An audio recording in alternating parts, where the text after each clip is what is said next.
श्री शिवाय नमस्तुभ्यम। हर हर महादेव। आज की कथा में हमारे पूजनीय पंडित प्रदीप मिश्रा जी देवादिदेव महादेव और माता पार्वती की बहुत ही अद्भुत कथा सुनाई है।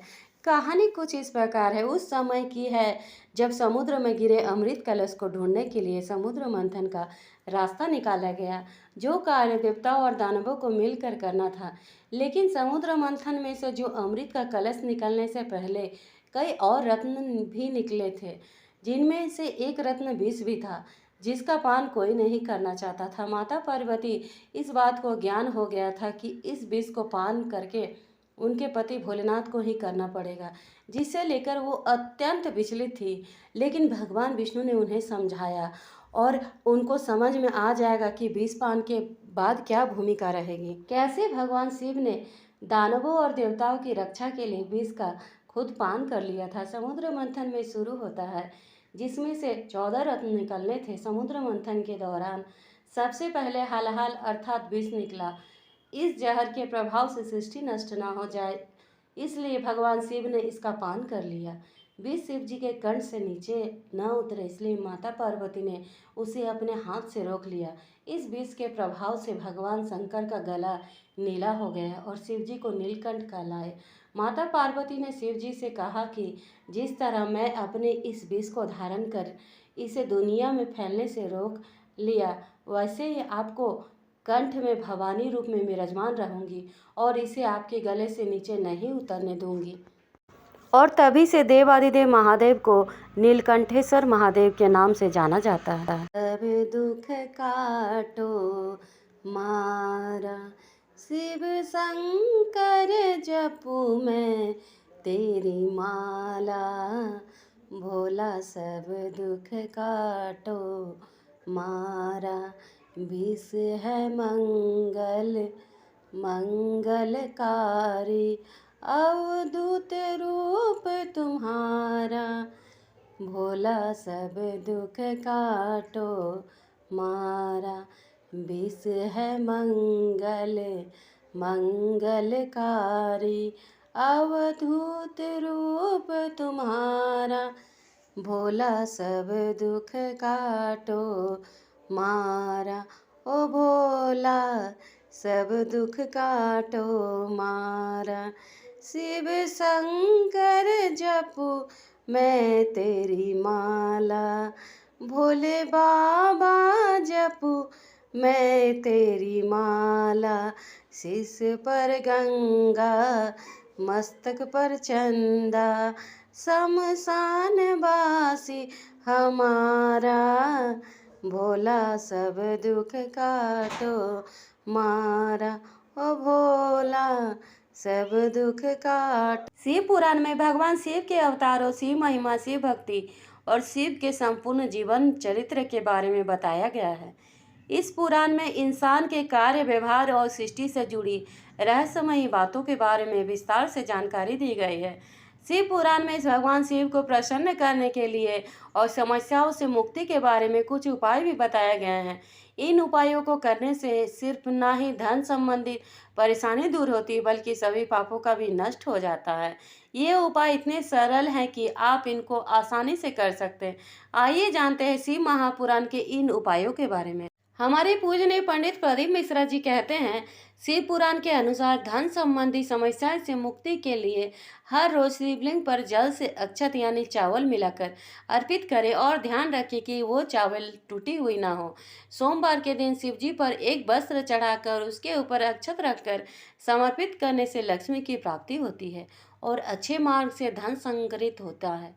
साथ ही इस उपाय से कर्ज की समस्याएं से मुक्ति मिलती है। शिव महापुराण के अनुसार इस उपाय को करने से जीवन में आ रहे सभी बाधाएं और अड़चनें दूर होती हैं। हर रोज जल में काले तिल मिलाकर शिवलिंग का अभिषेक करने से सभी पाप नष्ट होते हैं और जीवन की सभी अड़चन दूर होती है। साथ ही ये उपाय अशुभता को कम करके शुभता की ओर लाता है, जिससे जीवन में सभी तरह के आनंदों की प्राप्ति होती है। प्रतिदिन शिवलिंग पर जल में जौ मिलाकर अभिषेक करने से सुख सुविधाओं में वृद्धि होती है और पितरों का भी आशीर्वाद प्राप्त होता है।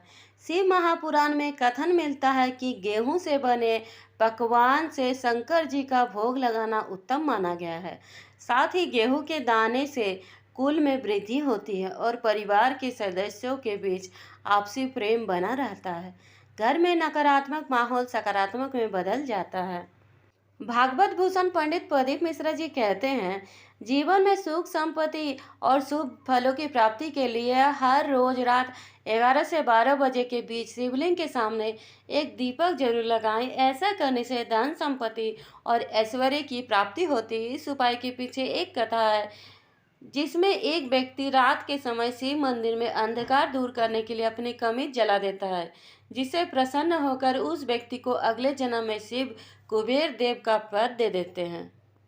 हमारे पूजनीय पंडित प्रदीप मिश्रा जी कहते हैं, शिव पुराण के अनुसार धन संबंधी समस्याएं से मुक्ति के लिए हर रोज शिवलिंग पर जल से अक्षत यानी चावल मिलाकर अर्पित करें और ध्यान रखें कि वो चावल टूटी हुई ना हो। सोमवार के दिन शिव जी पर एक वस्त्र चढ़ाकर उसके ऊपर अक्षत रखकर समर्पित करने से लक्ष्मी की प्राप्ति होती है और अच्छे मार्ग से धन संग्रहित होता है। साथ ही इस उपाय से कर्ज की समस्याएं से मुक्ति मिलती है। पंडित प्रदीप मिश्रा जी अपने हर कथा में कहते हैं, शिव महापुराण के अनुसार सभी मनोकामनाएं को पूर्ति के लिए 5 सोमवार पशुपतिनाथ का व्रत करना चाहिए। यह व्रत भगवान शिव को समर्पित है और यह प्रदोष व्रत की तरह किया जाता है। इस व्रत में सुबह और प्रदोष काल में शिव जी की पूजा की जाती है। यह व्रत सभी मनोकामनाएं को पूरा करने वाला और संकट से मुक्ति प्रदान करने वाला बताया गया है। विवाह के लिए पंडित प्रदीप मिश्रा जी बहुत ही आसान से उपाय दिए हैं। अशोक सुंदरी की नाम की जगह पर सोमवार की अष्टमी के दिन हल्दी के 7 बिंदी लगाकर वो बिंदी लड़की अपने हस्त कमल पर लगा लेती हैं और जिस कमरे में वो रहती है वहाँ छापा लगा देती है या परिंदे को छू लेती है। उसी जगह पर यदि वहाँ कोई लड़का भोजन कर लेता है तो 3 से 4 महीने में उसकी शादी तय हो जाती है। यदि कोई दोष होता है तो अशोक सुंदरी नाम की जगह पर बेलपत्र चढ़ाने पर मंगल योग बन सकते हैं। साथ ही उन्होंने बच्चों को परीक्षा में अच्छे फल देने वाले उपाय बहुत ही आसान से बताए हैं। उन्होंने उपाय में बताया है कि अगर आपका बच्चा परीक्षा देने जा रहा है तो घर से निकलने से पहले एक काली मिर्च भगवान शिव को समर्पित कर दे और एक काली मिर्च घर की चौखट पर रख दे। इसके बाद अगर आप अपना उल्टा पांव रखकर श्री शिवाय नमस्तुभ्यम कहकर निकलोगे तो पंडित प्रदीप मिश्रा दावा करते हैं कि आप परीक्षा में कभी भी फेल नहीं होंगे। गुरुजी कहते हैं, यदि घर में तनाव चल रहा है, पति पत्नी का झगड़ा अदालत तक पहुंच गया है या बात तलाक तक पहुंच गई है तो एक श्रीफल से इन सब चिंताओं का निवारण हो जाएगा। उन्होंने बताया है कि ऐसे घर वालों को एक श्रीफल पर पति पत्नी का नाम और तुमरुका जी का नाम लेकर लच्छा मौली लपेट लेना चाहिए। इसके बाद उसे पूरे घर में घुमाया जाना चाहिए। पंडित प्रदीप मिश्रा दावा करते हैं, यदि श्रीफल को फिर शंकर जी के मंदिर में समर्पित कर दिया जाए तो पति पत्नी में प्यार बढ़ने लगेगा और तलाक का भी बात चल रही होगी तो वो बात में सुलझ जाएगी। इसी तरह के ज्ञानवर्धक वीडियोस के लिए मेरे चैनल को लाइक, कमेंट, शेयर और सब्सक्राइब जरूर करें। धन्यवाद।